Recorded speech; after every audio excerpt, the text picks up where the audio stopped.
কিতাবের নাম কোরআনে হাকিম। চিন্তা ভাবনা করা লাগবে না, নিয়ে যান কিতাব, তেলাওয়াত শুরু করে দেন। পড়বে যারা শান্তি পাবে তারা। নাজির হয়ে গেল আমার তেলাওয়াত কিছু আয়াত। আরো কি দেড় মগ্ন থাকা দরকার আছে? নবী খুশি হয়ে গেলেন।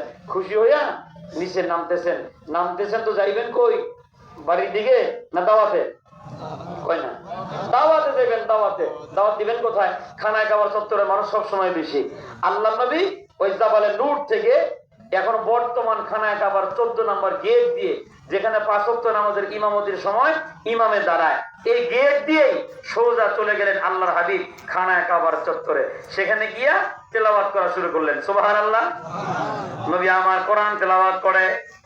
যে ভাষায় কোরআন নাজিল হয়েছে ভাষা ছিল আরবি ভাষা। বুঝা থাকলে কোন আবু জাহেলের ভাষা কি? আরবি ভাষা। আর আবু জাহেলের বাড়ি কোন জায়গায়?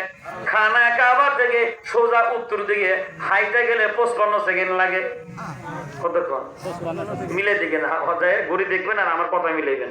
55 সেকেন্ড লাগে। আবু জাহেল যেখানে ঘুমাইতো, নবী তেলাওয়াত করে কি